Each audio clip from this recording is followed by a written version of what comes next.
Welcome to the JLLB Media Podcast, Episode 13.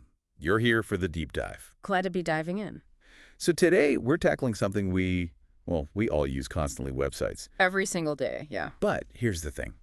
How many of those sites are actually, working, really pulling their weight for the businesses behind them? That's the million-dollar question, isn't it? Exactly. So our source for this deep dive is an article from JLLB Media. It's called, "Your Website Shouldn't Just Look Good. It Should Work Hard for You." A pretty direct title. Tells you what it's about. It does. And our mission today is basically to unpack that, to get into the nitty-gritty of what separates a website that's just there, looking nice, from one that's actually a powerhouse driving business results. Calling out those actionable insights. Exactly. We want you to walk away understanding how to make your website a real tool, not just, like the article says, a digital brochure. Get ready for some maybe surprising ideas on this. Okay, let's get into it. Right, so the article kicks off describing the situation. I bet it sounds familiar to you listening. You land on a site, maybe from an ad or a search, and visually, it's stunning. Yeah, slick design, great photos, maybe cool scrolling effects. Totally. But then you pause. You look around for a few seconds, maybe scroll down a bit, and you're thinking, what do they do? Yeah. Like, actually. Mm-hmm. Or, who is this even for? Is it for me? Yes. And if you think it might be for you, what are you supposed to do next? Where's the button? Where's the info? That confusion, even with the beautiful design, that's the heart of the problem the source points out. It's this trap of focusing only on aesthetics, the look and feel, and forgetting about the strategic function. It's so easy to get caught up in trends, right? Ooh, parallax scrolling is in. Yeah. Or that video background everyone had for a while. Exactly. But if all that visual appeal doesn't actually answer the visitor's basic questions or crucially guide them to take an action, well, the article nails it. It's just a digital brochure. A pretty one, maybe, but not doing any heavy lifting for the business. Just sitting there. A missed opportunity. So this brings us to the first big idea from the source. Shifting your mindset about your website. It's not just a design piece. No, it's got to be seen as a core business tool, maybe your most important one online. A 24/7 marketing machine, they call it. That's the goal. It shouldn't just sit there passively. A really high-performing website, according to this source, is actively doing several jobs. It needs to attract the right kind of visitor in the first place. Okay, so not just anyone. Right. Then it has to communicate your value proposition almost instantly so people get what you offer and why it matters to them. Build that trust too, I imagine. Definitely. Build trust and credibility, guide visitors clearly, logically, sort of lead them by the hand, and then the big one, convert them. Conversion being? Whatever that key action is for your business. Maybe it's getting them on your email list, maybe it's requesting a quote, maybe it's making a direct purchase. Okay. And all of this has to happen while looking and feeling consistently like your brand. If it's not ticking those boxes, the article argues, it's seriously underperforming. Okay. That makes a lot of sense. Thinking of it as an active tool with jobs to do. Yeah. So how do you actually make a website do all that? The source breaks it down into, I think, 5 core functions. Yeah, 5 key things that separate the hardworking sites from the pretty but passive ones. The first one they highlight is clear messaging that speaks to the right audience. And this is where they mention that 5-second rule that jumped out at me. Oh yeah, the 5-second rule. It sounds intense, maybe a bit harsh, but think about how you browse, especially on your phone. True. I'm impatient. We all are. You land somewhere and your brain is instantly asking, what is this? Is it relevant to me? Can it solve my problem? What do I do? The source argues that within 5 seconds, just 5, a visitor needs to understand who you are, what you do, who you help, and critically, what's in it for them. The YIFM, what's in it for me. So it's not about listing every feature under the sun. No, not up front anyway. It's about sharp, focused, benefit-driven copy, hitting those pain points or aspirations right away. If your website can't pass that 5-second test, well, you're losing people before they even give you a chance. Wow, 5 seconds. Okay. Yeah. That clarity seems like it flows right into the second function. Strategic user experience, UX. My initial thought with UX sometimes goes to, like, those really elaborate animations or unusual navigation. Yeah, and sometimes that can be part of it, but the article makes a key distinction. It needs to be strategic UX, not just flashy for the sake of flashy. Okay, so what does strategic UX look like then? It's really about making the journey intuitive, effortless even. Can people find what they're looking for easily? Is the menu straightforward? Or is this some clever but confusing thing? Are the buttons obvious? Do you know where to click? Exactly. Are the calls to action the next steps clear and easy to spot? The goal, as the source puts it, is making it easy for the visitor to say yes and move forward. Good UX removes friction, removes frustration, making it easy to say yes. Love that. And that sounds like the perfect setup for function number 3. Optimize conversion paths. This is where the action happens, right? Absolutely. Yeah. This is about turning interest into action. Whatever that conversion goal is, filling out a form, signing up, buying something, your site needs a clear path leading people right to it. So no dead ends. No dead ends.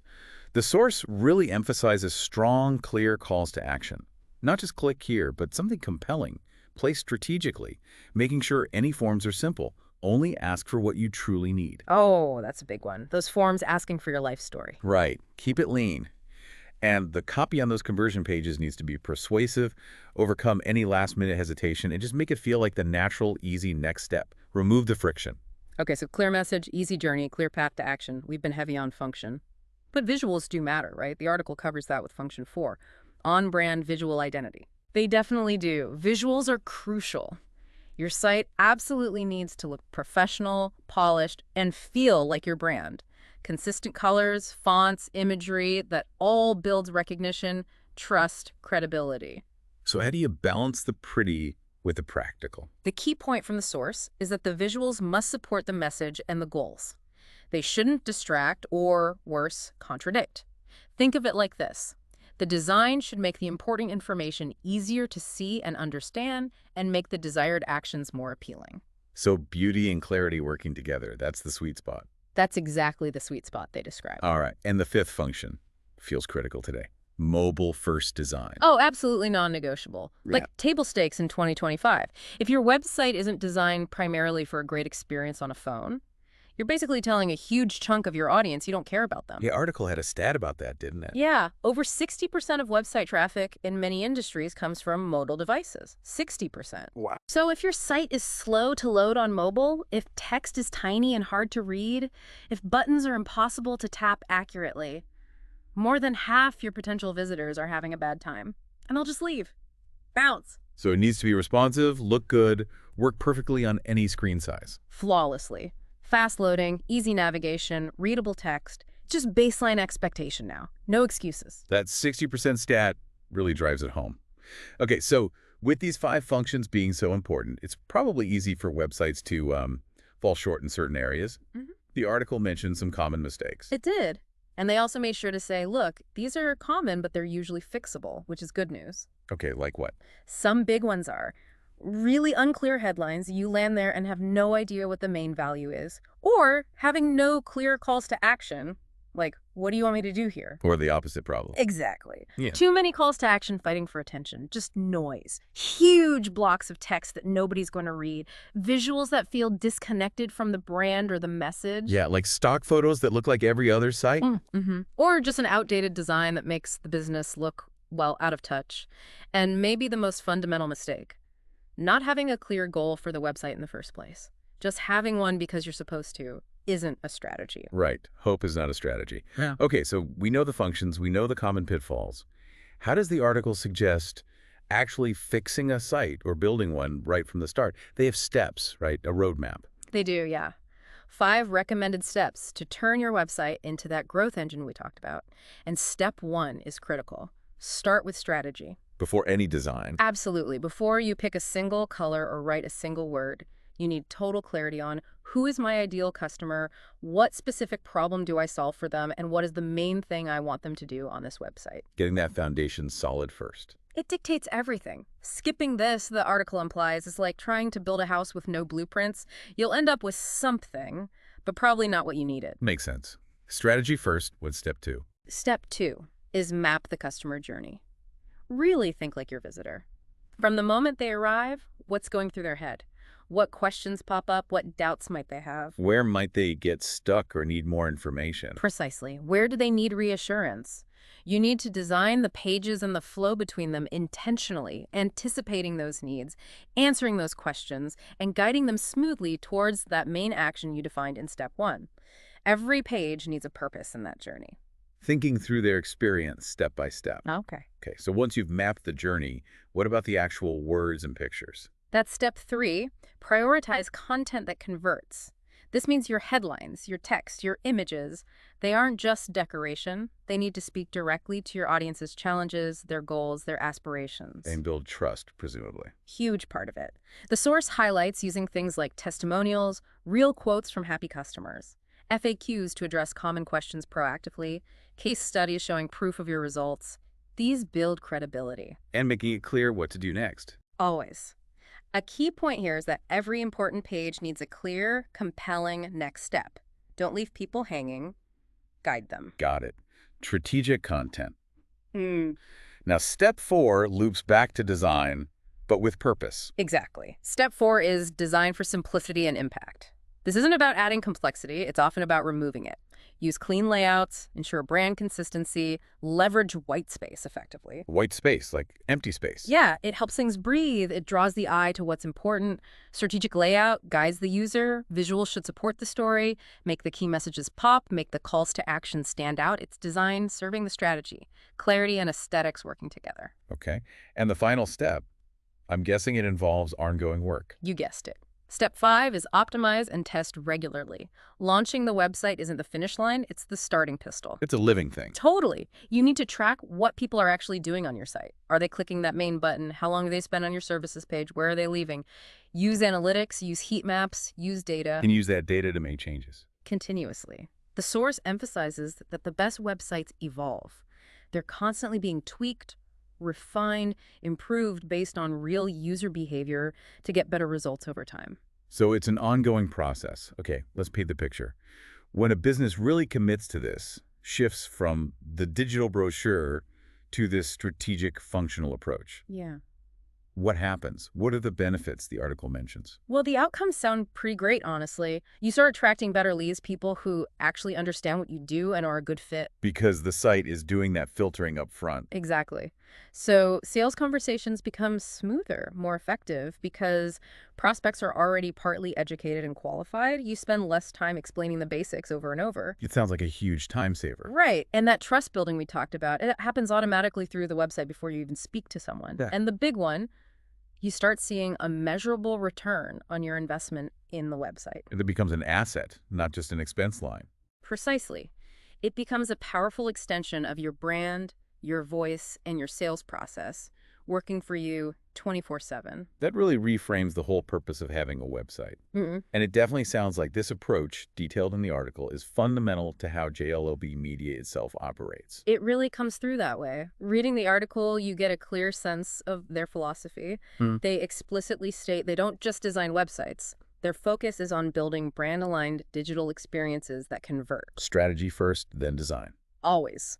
It starts with that deep dive, really getting under the skin of the client's audience, their business goals, their unique brand identity before pixels get pushed around.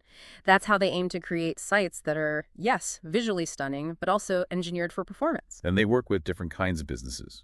Yeah. The source mentions they help both startups who need to get it right from the beginning and established brands looking to maybe overhaul an underperforming site or align it better with their current strategy. They list services like business consulting, marketing strategy, visual design, website design, web hosting. You can see how it all connects to that strategic foundation. It does sound like they practice what they preach in the article.